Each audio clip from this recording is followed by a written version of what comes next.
Hello, Oilers fans. Austin here with the pregame report between the Edmonton Oilers and the Colorado Avalanche. This is the final head-to-head meeting between these two teams this season. The Oilers are 2-0 against Colorado, and they've outscored them by a combined score of 8-4. The Oilers, of course, had that massive come-from-behind win against the Avalanche just a few weeks ago.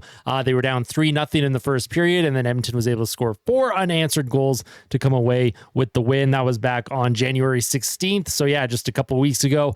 For the Edmonton Oilers, overall, they've actually played Colorado very, very well this season, and they're looking to maintain that really strong defensive style, really just stifling a neutral zone to prevent Colorado from attacking off the rush. We know Colorado has a lot of speed, especially with the addition of Marty Necas now from the Hurricanes. They acquired him in the Mikko Rantanen deal, so this will be the first time the Oilers have played Colorado since they acquired Necas. It's going to be a tough match. Both teams are playing their third game in 4 nights. For the Oilers, this is their third game in 4 nights in 3 different cities, and same with the Colorado Avalanche. They played Vancouver, Calgary, and now Edmonton.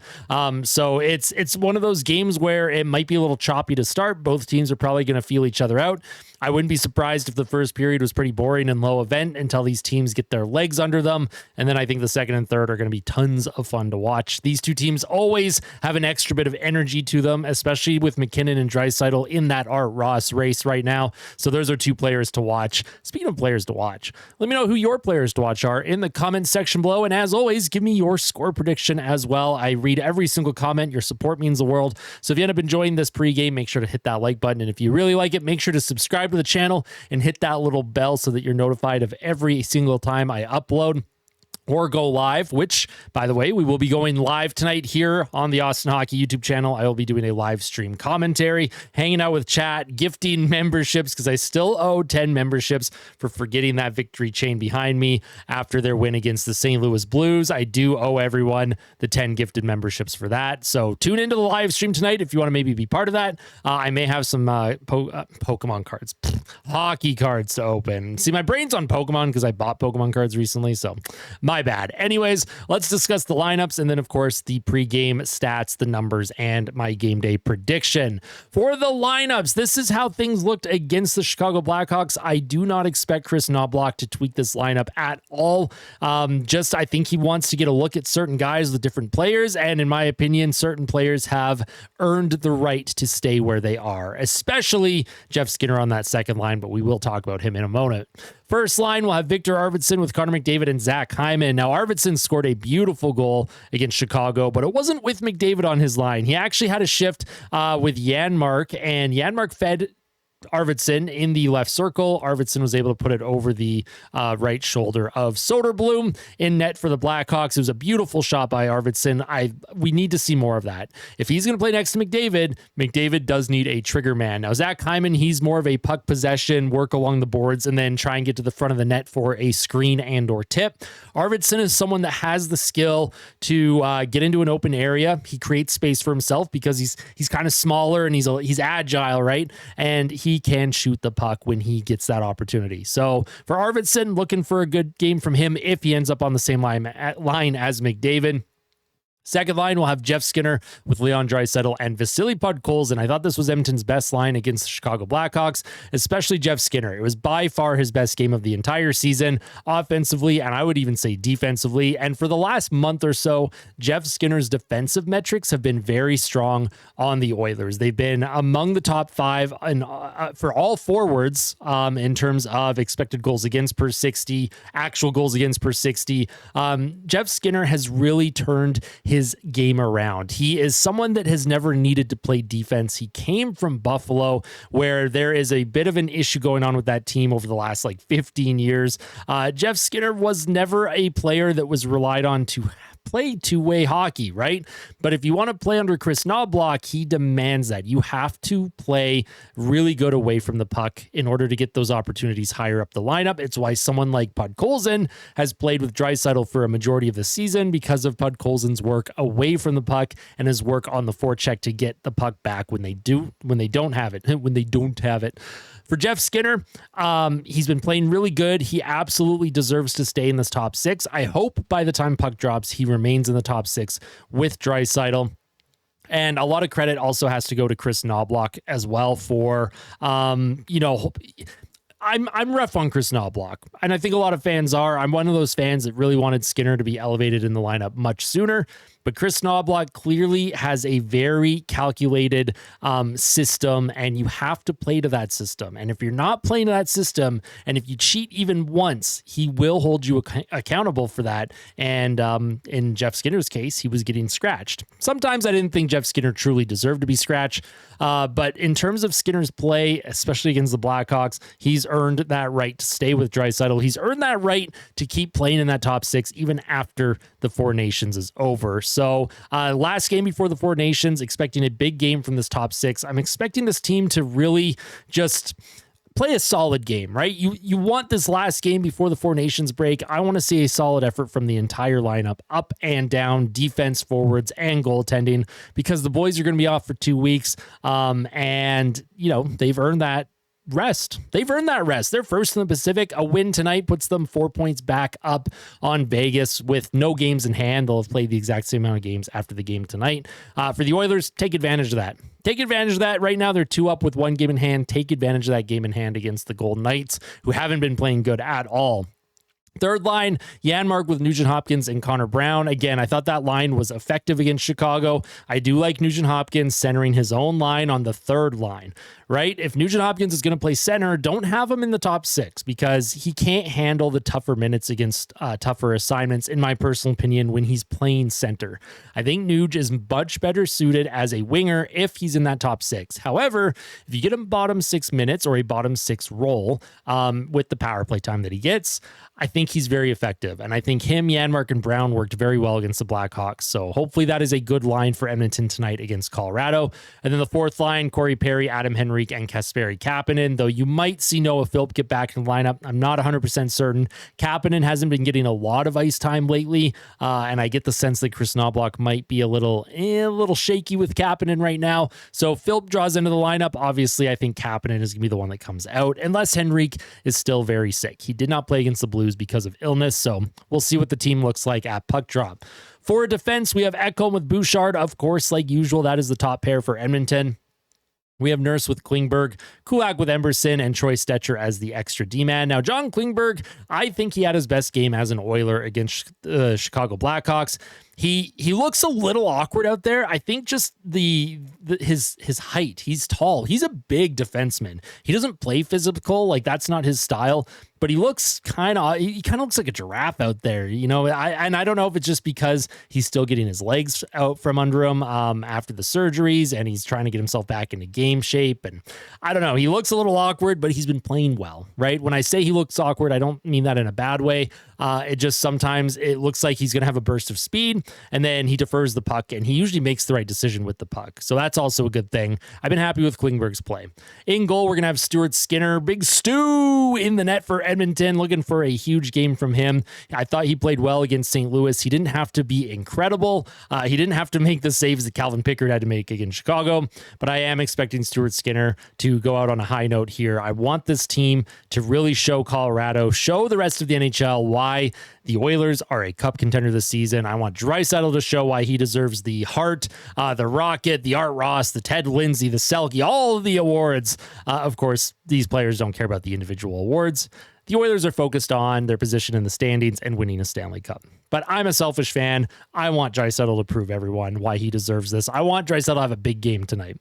Now let's get into the pregame stats, the numbers, and predictions. The Colorado Avalanche, they are 32-22-2 on the year. They are 5-4-1 in their last 10 games. Their expected goals for in all situations ranks 12th in the NHL this season. Their power play actually hasn't been very good this year, surprisingly, considering the talent on that team, even before Rantanen was traded, but now they have Natchez. I do expect Colorado's power play to be very lethal, though, and Edmonton's penalty kill has been very bad lately. Edmonton has to make sure they stay out of the box tonight, because if you take more than a couple penalties against the Avs, oh boy, they are going to absolutely make this penalty kill pay. Speaking of penalty kill, Colorado's kill ranks 12th in the league this year, 80.4%. They score 3.21 goals per game, which ranks 9th. They give up 3.02 goals per game, which ranks 17th. But their goals against per game has ranked much, much better since acquiring Blackwood and Wedgwood. I will say the Oilers, I like their chances tonight because it Well, actually, no, because I think Wedgwood's hurt. I think they have a different goalie. Blackwood played against Calgary last night. I'm wondering if they would start him 2 games in a row on the back-to-back. I guess we'll find out. I think Wedgwood's hurt. Someone can let me know in the comments. I thought I saw a thing somewhere recently. Anyways, Colorado's Corsi 4 ranks 4th at 53.72%, and their shots for percentage ranks 6th at 53.14%. The Oilers, they are 34, 16, and 4 on the year. They are first in the Pacific, 6-3 and 1 in their last 10 games. And in terms of their expected goals for in all situations, it continues to rank first in the entire league, 55.74%. Their power play, it did connect against Chicago. I didn't think it looked great. I thought it was really bad against St. Louis. If the Oilers get some power plays, they have to let it be a difference maker in this game. The Oilers right now, they're 5v5 merchants. I want them to be power play merchants like they were called a couple of years ago under Jay Woodcroft. I want this power play to turn it around. It has not been good enough, and neither is the penalty kill, which ranks 25th in the league, and it has been dropping like a rock right now. Edmonton's penalty kill, I think, has given up 4 straight goals against. 4 kills, 4 goals against. Nowhere near good enough. Edmonton, the only way they're going to have long-term sustained success, especially when the playoffs hit, is if they can get that penalty kill sorted. I'm not asking for a 96% penalty kill rate like they had in the playoffs last year. I'm just asking for like 80, 85% and just sustain that for a long period of time. Right now, the penalty kill, it started really bad. It got really, really good in, November, December, and then January, and so far in February, not great. They scored 3.3 goals per game, which ranks 4th best. They give up 2.7 goals per game, which ranks 6th best in the league. They have a 3rd best Corsi 4, 54.20%, and their shots for percentage ranks 2nd in the league, 55.18%. My players to watch tonight, Marty Necas, of course, because he is their newest acquisition over on the opposition side, and watch for his speed. Necas is a very, very fast player. Colorado got a really good player out of Carolina. I thought Necas was going to slow down.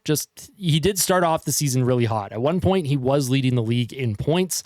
Obviously, as the season went in Carolina, like his offense dropped because he just wasn't going to sustain what he was doing. It's not how he's played throughout his career. However, he joined Colorado. Slow start, but him and McKinnon, they're starting to get some chemistry. They connected for a couple goals against the Flames. The Oilers have to be on their toes when those two are on the ice tonight. And for the Oilers, my player to watch is going to be Jeff Skinner. I want to see if he can replicate his recent performances against a very good team. It's one thing to play really good hockey against a team like St. Louis, a team like Chicago.